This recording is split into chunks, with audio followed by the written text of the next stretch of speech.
معزز سامعین، کیا آپ جانتے ہیں کہ جب زمین پر نہ کوئی شہر تھا، نہ کوئی بستی اور نہ ہی انسانوں کا ہجوم، تب کائنات کا پہلا روزہ کس نے رکھا؟ کیا وہ بھی 30 روزے تھے یا کوئی خاص دن؟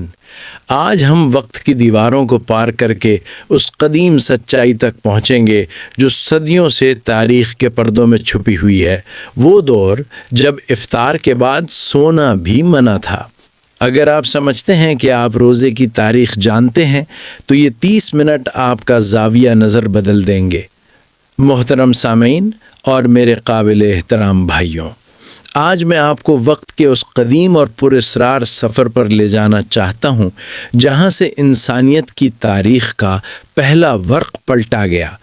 ذرا دل کی آنکھیں کھولیں اور تصور کریں کہ جب یہ کائنات نئی تھی، جب آسمان کے ستارے پہلی بار زمین کی زینت بنے تھے، اور جب اللہ عز و جل نے اپنے پہلے نبی صفی اللہ حضرت آدم علیہ السلام کو اس مٹی کے کرے پر اتارا۔ آج ہمارا موضوع وہ عظیم عبادت ہے جس نے زمین پر قدم رکھتے ہی خالق اور مخلوق کے درمیان ایک انوکھا اور اٹوٹ رشتہ قائم کر دیا، اور وہ عبادت ہے روزہ۔ بہت سے لوگ سمجھتے ہیں کہ روزہ صرف امت محمدیہ پر فرض ہوا، لیکن حقیقت یہ ہے کہ روزہ انسانیت جتنا ہی قدیم ہے۔ یہ وہ روحانی تحفہ ہے جو ہر دور کے انسان کو اپنے رب کے قریب کرنے کے لیے دیا گیا۔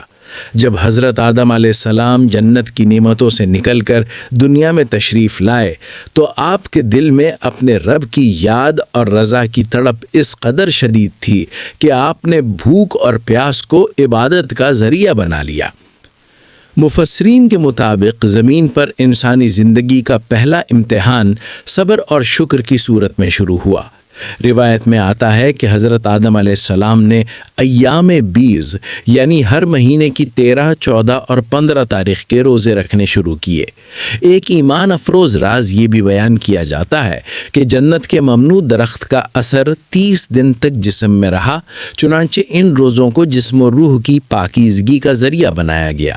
ذرا اس منظر کو دل میں اتاریے۔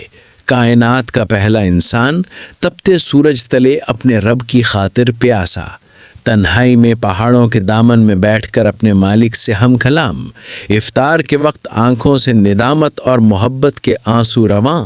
یہ وہ کیفیت تھی جس نے بھوک کی سختی کو بندگی کی مٹھاس میں بدل دیا۔ پھر یہ سلسلہ رکا نہیں۔ حضرت نوح علیہ السلام کے دور میں طوفان کے عالم میں بھی روزہ عبادت اور دعا کا وسیلہ بنا۔ حضرت ابراہیم علیہ السلام نے بھی کثرت سے روزے رکھے۔ حضرت موسیٰ علیہ السلام کوہ طور پر 40 دن روزے کی حالت میں رہے۔ بنی اسرائیل پر بعض اوقات پورے 24 گھنٹے کا روزہ لازم ہوتا تھا۔ بعض روایات میں خاموشی کا روزہ بھی ملتا ہے جس میں گفتگو کی اجازت نہ ہوتی۔ پچھلی امتوں میں ایک سخت حکم یہ بھی تھا کہ اگر افطار کے بعد کوئی سو جاتا تو دوبارہ کھانا پینا جائز نہ رہتا۔ تصور کیجئے کتنی مشقت تھی۔ اسلام کے ابتدائی دور میں بھی روزے کے احکام مرحلہ وار آئے۔ ابتدا میں اگر کوئی افطار کے بعد سو جاتا تو سحری تک کھانے کی اجازت نہ رہتی۔ ایک صحابی کا واقعہ ملتا ہے کہ شدید تھکن کے باعث افطار سے پہلے سو گئے اور اگلا دن بھوک کی شدت سے نڈھال ہو کر گزارا۔ اس پر اللہ تعالی نے آسانی کا حکم نازل فرمایا کہ رات بھر کھانے پینے اور اہل و عیال کے قریب جانے کی اجازت ہے، یہاں تک کہ صبح کی سفیدی ظاہر ہو جائے۔ یہ دین آسانی کا دین ہے، سختی کے بعد سہولت عطا کی گئی۔ رمضان کے روزے فرض ہونے سے پہلے یوم عاشورہ کا روزہ فرض تھا۔ جب نبی کریم صلی اللہ علیہ وسلم مدینہ تشریف لائے تو دیکھا کہ یہودی اس دن روزہ رکھتے ہیں۔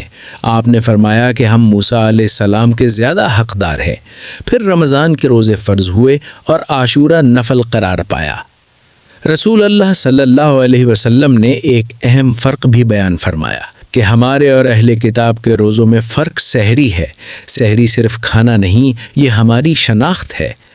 اب ذرا روزے کے باطنی پہلو کی طرف آئیے۔ صوفیہ فرماتے ہیں کہ روزہ صرف پیٹ کا نہیں، آنکھ کا، زبان کا، دل کا بھی ہوتا ہے۔ عام روزہ کھانے پینے سے رکنا ہے، خاص روزہ گناہوں سے بچنا ہے، اور اخص الخاص روزہ یہ ہے کہ دل اللہ کے سوا ہر خیال سے خالی ہو جائے۔ روزہ نفس کے خلاف اعلان جنگ ہے۔ بندہ تنہائی میں بھی پانی نہیں پیتا کیونکہ اسے یقین ہوتا ہے کہ میرا رب مجھے دیکھ رہا ہے۔ یہی تقویٰ ہے۔ حدیث قدسی میں اللہ تعالیٰ فرماتا ہے کہ روزہ میرے لیے ہے اور میں ہی اس کا بدلہ دوں گا۔ اس جملے میں گہرا راز ہے۔ دیگر عبادات کا اجر بیان کیا گیا مگر روزے کا اجر خود اللہ نے اپنی طرف منسوب کیا۔ قیامت کے دن جنت کا ایک دروازہ ہوگا جسے باب الریان کہا جائے گا۔ یہ صرف روزے داروں کے لیے ہوگا۔ انہیں پکارا جائے گا اور وہ اس دروازے سے داخل ہوں گے۔ وہاں انہیں ایسی سیرابی ملے گی کہ پھر کبھی پیاس نہ لگے گی۔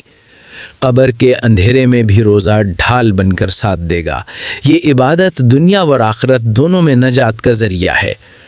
اب سوال یہ ہے کہ کیا ہم نے روزے کو صرف رسم بنا لیا ہے یا ہم اس کے مقصد کو سمجھ کر اپنی زندگی بدلنا چاہتے ہیں؟ اگر رمضان کے بعد بھی جھوٹ، غیبت اور ظلم باقی رہا تو ہم نے روزے کی روح نہیں پائی۔ اللہ ہمیں وہ روزہ نصیب فرمائے جو مقبول ہو، ہمیں تقویٰ عطا کرے اور قیامت کے دن ہمیں باب الریان سے داخل فرمائے۔ آمین۔